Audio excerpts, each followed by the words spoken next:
By the end of the first week of January, 20% of people have already quit on their New Year's resolutions, which is commonly known as Quitter's Day. But stopping now does not mean the end of reaching your New Year's goals. It's a parent's worst nightmare, a weapon brought to school or threats of violence. But imagine only finding out from either police reports or the media. It happened at a Pennsylvania school, and that's when one state senator decided it was time for change. 65 cars are indeed upright, and I don't know if you can see behind me, but that train railroad is moving. Those trains going along right now. However, several roads in this area are also closed, and you can see the heavy equipment behind me just moving into the area as crews are continuing to investigate what happened. It's one of the most commonly known holidays in Spanish culture, Dia de los Muertos, or Day of the Dead. There's intricate costumes, face painting, art, and even some parades, but don't confuse it with being similar to Halloween. This day is far more meaningful. Those who came out here to Shanksville to honor the 40 men and women who were aboard United Airlines Flight 93 vividly remember the victims and the sacrifice they made. As the government shutdown enters a second week, President Trump says any firings of government employees will be because of the Democrats. This comes as a new CBS News poll finds Americans are frustrated with the shutdown and worry about its impact on the economy. CBS News' Chanel Call has more. 2025 proved to be a lost national championship season for the Nittany Lions, but the football team's losses turned into gains for the State College community. It's been really fun to see people from around the entire country kind of supporting us and rallying behind football and our food bank. With a 6-game skid, the firing of head coach James Franklin mid-season, followed by a 54-day search for his replacement, it's safe to say the Penn State Nittany Lions was dealt many blows this season. But even without making it to the college football playoff, Penn State was still crowned national champions. We're talking about a poll voted on by fans of the Sickos Committee podcast, hosted by a group of anonymous college football fans. That's not football, that's maction. You wouldn't survive one quarter in Ypsilanti. We would do polling, just via simple Google Sheets and Google Docs and things like that. And our followers would submit votes and, try to determine who was the most quote-unquote sickos team, which we like to define it as unconventionally appealing. That led to Penn State landing the top spot in the poll, a spot they have held since November. The prize? A food drive to benefit a local food pantry. I kind of scratched my head and went, the what?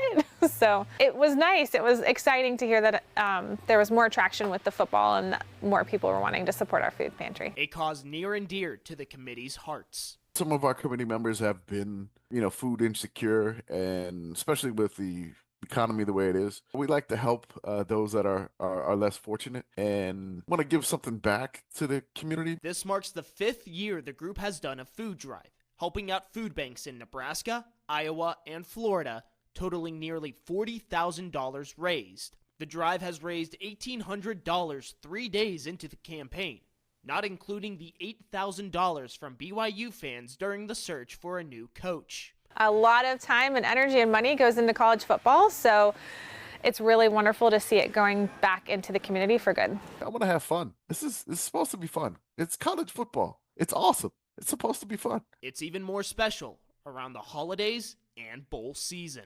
This is the time of year when we are most busy, so it couldn't have been a better time.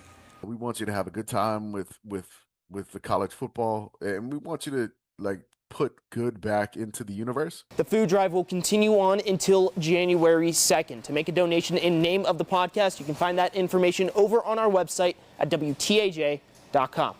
In State College, I'm Jon Draeger, WTAJ News. The Crescent Sanatorium closed its doors in 2013, but over a decade later, a new owner is looking to bring the prison back to life. We just fell in love with the place. I mean, it's the site itself, there's just so much history. You can actually feel it when you walk onto the property. Mark Sierens and his daughter know the site well, holding airsoft events at the sanatorium for several years after it closed as a state correctional institute and became an event space.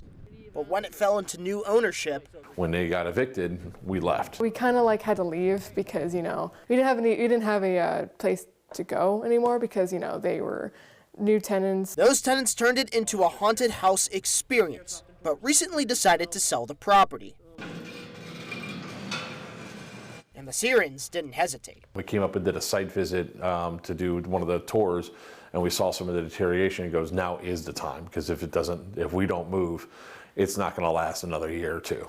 From there, the duo got to work, figuring out plans and making renovations to buildings on the campus. The two main components, self-guided tours and airsoft battles.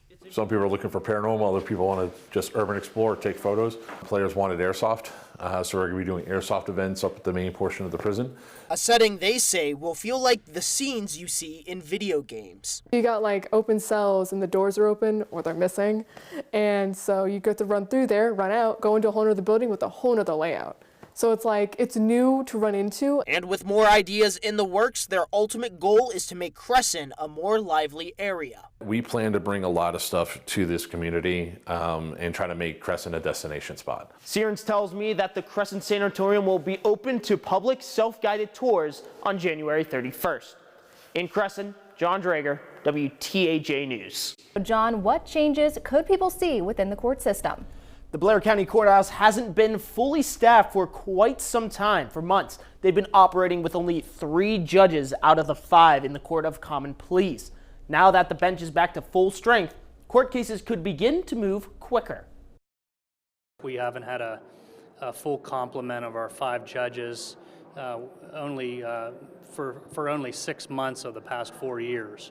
So it's a really positive day for us. The Blair County Courthouse officially welcomed in 2 of the newest judges to the chambers, former State Representative Lou Schmidt and former Magisterial District Judge Paula Eigner. I'm excited to serve the people of Blair County and Pennsylvania in a different role, a totally different job as a legislator. I can't wait to get to work.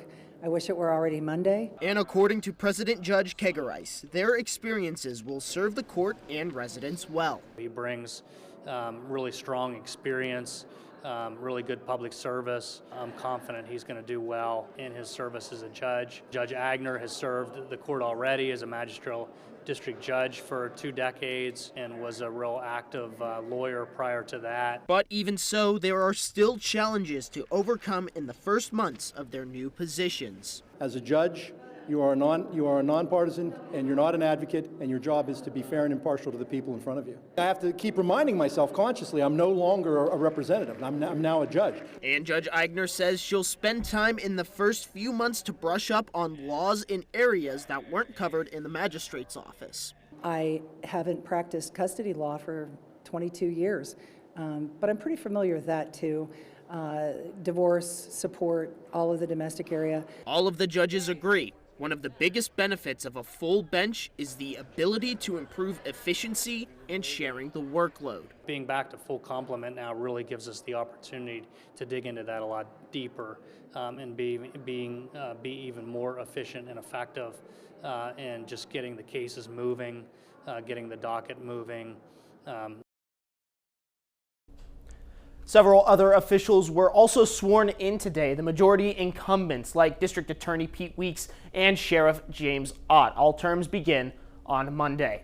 In studio, Jon Draeger, WTAJ News. Crews were called to the scene of the American Legion in Mount Union for a second alarm fire that engulfed on the 2nd level. We were dispatched this morning for a building fire. I arrived on scene with heavy smoke coming from the AD corner. The first engine, they went in, did an initial attack, immediately was hit with deteriorating conditions and heavy fire on the inside. Crews got the call around 9 a.m. after the manager and a cook opened the door to see smoke inside the facility. Post Commander Ashley Weitzel says workers saw smoke rolling out of the 2nd floor windows by the post room, where they have their meetings. Chief Quarry set up shop for the crews to hose down the building, but ran into issues with the water supply.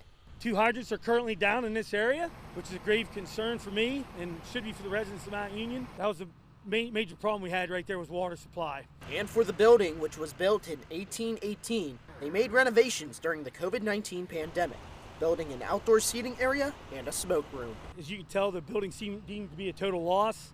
We're still doing major overhaul in the building, getting some hot spots out. Pretty much we primarily went in defensive operations shortly after we got here. No one was inside the building when the fire started. State Police and the State Fire Marshal are investigating the scene at this time. In Mount Union, Jon Draeger, WTAJ News. Over the last 2 years, we've told you about several shocking cases of animal abuse or cruelty, including one of the worst hoarding cases Bedford County has ever seen. Rarely do these defendants see the inside of a prison cell. But last week, a judge sentenced co-defendants Niall and Renee Piper to serve anywhere from 90 months to 40 years. To avoid a trial, they pleaded guilty or no contest to 20 felony counts and 20 misdemeanor counts of cruelty to the animals. They each originally faced more than 500 charges for abusing and hoarding nearly 100 dogs in their Bedford home, but most of those charges were dropped. So a couple of cold mornings are coming later this week. Well, hey, that's good to hear. I kind of want it to be hoodie season at this point. Okay. I'm so tired of just sweating through all of my clothes. No garden but a hoodie. Yeah, please, anything. All right, folks, thanks for watching. You can keep up to date over on our website at WTAJ.com or our Facebook page, WTAJ. We'll see you back here at 11. The community celebrates the brave men and women who served them for more than a century. The parade was held to honor the Center Hall Fire Company, who has been in service for 150 years. Streets lined with residents watched trucks and floats roll down the main streets of the town. People then attended a festival at the firehouse with games, food, raffles, and free gifts for the children. Firefighters say the celebration was to reflect on the past and look forward to the next 150 years of service. Speaking of traditions and celebrations, this next one is filled with music and dancing. But behind the glitz and the glamour, a quinceañera also carries deep and cultural personal meaning. Alexia Sarata shows why this milestone event is so significant for many Hispanic families. And the calendar recently flipped to October, but Johnstown residents are feeling the Halloween spirit weeks before the holiday. A group of people in zombie costumes roamed downtown for the 10th annual Zombie Walk for You in Flood City, a nonprofit that promotes unique experiences in Johnstown. The group hops around to different restaurants and bars for Halloween-themed food and drinks, something Executive Director Tasha Adams wants to highlight for an area looking to shine the light on the good. Is bringing unique events to downtown Johnstown to just shine a light on the city in a different way of something different you can do in your hometown that's available all the time, but it's just a fun, different way to. New to this year's festivities is a flash mob of the zombies dancing to the Michael Jackson classic Thriller. Look at them go.